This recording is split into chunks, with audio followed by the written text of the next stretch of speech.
कहानी शुरू होती है लंदन से। लुईस नाम की एक औरत अपने छोटे बेटे एडम के साथ अकेली रहती है। पति से तलाक हो चुका है, घर और बच्चे की पूरी जिम्मेदारी अकेले उसी पर है। एक रात वह पड़ोसन के भरोसे बेटे को छोड़कर क्लब जाती है। वहां उसकी टक्कर एक अजनबी से होती है, नाम डेविड। बातचीत होती है, फ्लर्टिंग होती है, दोनों एक दूसरे को किस भी कर लेते हैं। लेकिन तभी डेविड को अपनी पत्नी का ख्याल आता है। वह खुद को रोक लेता है और वहां से चला जाता है। अगले दिन लुईस को जोरदार झटका लगता है। वह एक साइकेट्री क्लिनिक में पार्ट टाइम रिसेप्शनिस्ट है और वहां का नया बॉस कोई और नहीं बल्कि वही डेविड निकलता है। वीडियो के आखिर तक जरूर देखिएगा क्योंकि यह ट्विस्ट आपका दिमाग हिला देगा। दोस्तों, पसंद आए तो लाइक और सब्सक्राइब जरूर करना। चलिए शुरू करते हैं। लुईस घबराकर टॉयलेट में जा छुपती है, लेकिन बात यहीं खत्म नहीं होती। उसे हफ्ते में 3 दिन डेविड की पर्सनल असिस्टेंट के तौर पर काम करना है। दोनों तय करते हैं कि जो हुआ उसे भूलकर प्रोफेशनल रहेंगे। लेकिन धीरे धीरे बातचीत बढ़ती है, नजदीकियां बढ़ती हैं और आखिरकार दोनों का अफेयर शुरू हो जाता है। इसी बीच एक दिन लुईस की मुलाकात इत्तेफाक से डेविड की पत्नी अडेल से होती है। अडेल बेहद खूबसूरत, अमीर और मिलनसार है। उसे पता चलता है कि लुईस उसके पति के साथ काम करती है और वह खुशी खुशी उससे दोस्ती कर लेती है। धीरे धीरे दोनों साथ कॉफी पीने, जिम जाने लगती हैं। अडेल लुईस से डेविड के बारे में सवाल पूछती रहती है, पर लुईस को इसका शक नहीं होता। अडेल एक अनुरोध भी करती है, डेविड को उनकी दोस्ती के बारे में कुछ मत बताना, क्योंकि वह ऑफिस और घर की जिंदगी अलग रखना पसंद करता है। अब यहां से कहानी में एक और परत खुलती है। लुईस को बचपन से एक अजीब बीमारी है। वह नींद में चलती है और उसे बेहद डरावने सपने आते हैं, जिनमें वह अपनी मां को मरा हुआ देखती है। यही वजह थी कि उसकी शादी भी टूट गई थी। एक दिन अडेल उसके हाथ पर चोट का निशान देखकर उससे इस बारे में पूछती है और लुईस उसे अपनी यह तकलीफ बता देती है। बदले में अडेल उसे एक किताब देती है जिसमें कथित तौर पर डरावने सपनों को कंट्रोल करने का तरीका लिखा है। घर पर अकेली होने पर लुईस उस किताब को पढ़ना शुरू करती है और उसे पता चलता है कि यह किताब असल में अडेल की नहीं बल्कि रॉब नाम के किसी शख्स की डायरी है। इस डायरी में लिखा है, अगर कोई अपने सपनों को कंट्रोल करना चाहता है तो उसे ध्यान लगाकर अपनी उंगलियों को गिनते हुए सपने के अंदर एक दरवाजा तलाशना होगा। अब यहां से कहानी फ्लैशबैक में जाती है और असली सच्चाई खुलनी शुरू होती है। सालों पहले अडेल एक रिहैब सेंटर में थी, जहां उसकी मुलाकात रॉब नाम के एक नशेड़ी लड़के से हुई थी। रॉब को भी डरावने सपने आते थे। दोनों में गहरी दोस्ती हो गई। अडेल के माता पिता की एक रात घर में लगी आग में मौत हो गई थी और उसी रात डेविड, जो अडेल के परिवार के लिए काम करने वाले नौकरों का बेटा था, उसे बचाने पहुंचा था। इसी हादसे में डेविड का हाथ बुरी तरह जल गया। बाद में अडेल और डेविड की शादी हो गई और अडेल ने अपनी पूरी दौलत डेविड के नाम कर दी। रिहैब से निकलने के बाद रॉब अडेल से मिलने उसके स्कॉटलैंड वाले घर आता है। वहीं उसे पहली बार अडेल की असली ताकत के बारे में पता चलता है। वह अपनी आत्मा को शरीर से बाहर निकालकर ध्यान की मदद से कहीं भी प्रोजेक्ट कर सकती है। इसे एस्ट्रल प्रोजेक्शन कहा जाता है। अडेल बचपन से यह कर पा रही थी, लेकिन उसने यह राज हमेशा डेविड से छुपाया, क्योंकि डेविड एक साइकेट्रिस्ट है और उसे लगता था वह इसे कभी समझ नहीं पाएगा। रॉब यह सीखकर हैरान रह जाता है। धीरे धीरे उसके मन में अडेल की जिंदगी, उसकी दौलत और सबसे ज्यादा डेविड को पाने की चाहत जागने लगती है। एक रात नशे में रॉब अडेल को एक खतरनाक आइडिया देता है, क्यों ना दोनों अपनी आत्माओं की अदला बदली करके देखें। अडेल मान जाती है, लेकिन जैसे ही उसकी आत्मा रॉब के नशे में डूबे शरीर में जाती है, वह उसे कंट्रोल नहीं कर पाती।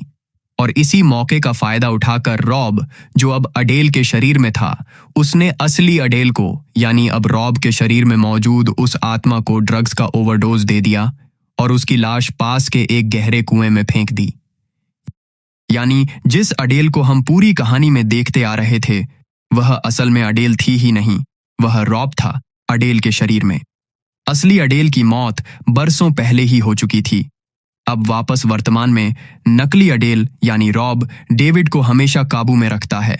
हर सुबह 11 बजे और दोपहर 2 बजे फोन करके यह पक्का करता है कि वह घर पर ही है।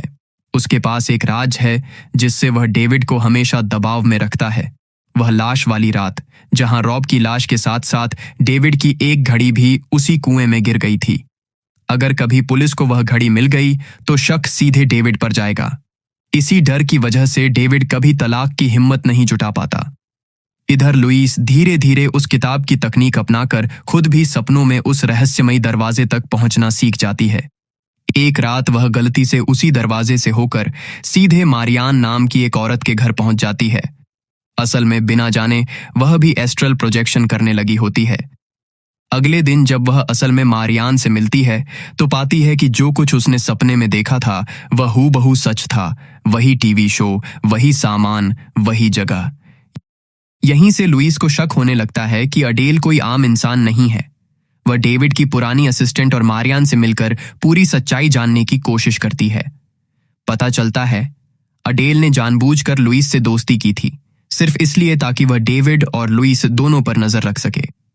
लंदन आने से पहले ही उसने क्लिनिक का पूरा नक्शा अपने दिमाग में याद कर लिया था ताकि वह वहां एस्ट्रल प्रोजेक्शन के जरिए पहुंच सके। लुईस को यह भी पता चलता है कि रॉब सालों से लापता है और उसकी असल में कभी ठीक से जांच ही नहीं हुई। उसे शक होता है कि कहीं डेविड ने ही रॉब को रास्ते से नहीं हटा दिया। वह स्कॉटलैंड पुलिस को खत लिखकर दोबारा जांच की अपील करती है। इसी बीच डेविड को भी अडेल के व्यवहार पर शक होने लगता है। रॉब की डायरी और घर में मिली पेंटिंग, जिसमें वही कुआं और उसमें गिरी घड़ी बनी थी, देखकर वह भी घबरा जाता है। आखिरकार डेविड फैसला करता है कि वह अब इस डर में और नहीं जी सकता।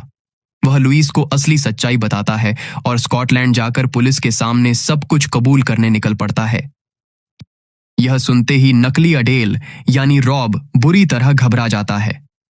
अगर डेविड ने सच बता दिया तो उसकी पूरी बनाई हुई जिंदगी बर्बाद हो जाएगी। इसलिए वह आखिरी और सबसे खतरनाक चाल चलता है। वह एक चिट्ठी लिखता है जिसमें रॉब की मौत की पूरी जिम्मेदारी खुद पर ले लेता है, यह दिखाकर कि जैसे असली अडेल ने ही ओवरडोज से रॉब को मार डाला था और डेविड का इसमें कोई हाथ नहीं। साथ ही वह ऐसा माहौल बनाता है जैसे वह खुद खुदकुशी करने जा रहा हो। घर में आग लगाकर वह खुद ड्रग्स का ओवरडोज लेकर बेहोश हो जाता है। लुईस को उसका मैसेज मिलते ही वह उसे बचाने दौड़ती है, पुलिस को भी खबर कर देती है। लेकिन जब वह पहुंचती है, घर में आग फैल चुकी होती है और दरवाजा अंदर से बंद है। तभी लुईस को अपनी सीखी हुई तकनीक याद आती है। वह अपनी आत्मा शरीर से बाहर निकालकर घर के अंदर पहुंचती है ताकि किसी तरह अडेल की आत्मा को बचा सके। लेकिन यही होता है सबसे बड़ा और सबसे खौफनाक धोखा। जैसे ही लुईस अपनी आत्मा से अडेल यानी रॉब की आत्मा को बचाने की कोशिश करती है, रॉब मौका देखकर उल्टा उसकी आत्मा को अपने कब्जे में ले लेता है। नतीजा यह होता है कि असली लुईस उस जलते हुए शरीर में फंसकर मारी जाती है, जबकि रॉब, जो अब लुईस के शरीर में जा चुका है, उसे बाहर निकाल लाता है। पुलिस के सामने वह ऐसा नाटक करता है जैसे वह अपनी दोस्त अडेल की मौत से टूट चुका हो। अब असली लुईस मर चुकी है। उसकी जगह उसके शरीर में रॉब की आत्मा जिंदा है, जिसने पहले ही अडेल की जिंदगी, उसकी दौलत और डेविड को अपने कब्जे में कर लिया था और अब लुईस की जिंदगी भी उसी के हाथ लग चुकी है। डेविड को लगता है आखिरकार अडेल का अध्याय खत्म हो गया और अब वह लुईस के साथ अपनी नई जिंदगी शुरू कर सकता है। उसे बिल्कुल अंदाजा नहीं होता कि जिस लुईस से वह शादी करने जा रहा है, उसके अंदर लुईस की आत्मा है ही नहीं, बल्कि वही रॉब है जिसने बरसों पहले असली अडेल को मारा था और अब लुईस को भी। दोस्तों, यही थी इस कहानी की पूरी सच्चाई। एक ऐसा किरदार जो एक शरीर से दूसरे शरीर में कूदते हुए हर किसी को धोखा देकर अपनी जिंदगी बचाता रहा और आखिर में जीत भी उसी की होती है। अगर वीडियो पसंद आई हो तो लाइक जरूर करें, चैनल को सब्सक्राइब करें और कमेंट में बताएं क्या आपको भी लगता है कि इस कहानी का सबसे बड़ा विलेन रॉब ही था। मिलते हैं अगली वीडियो में।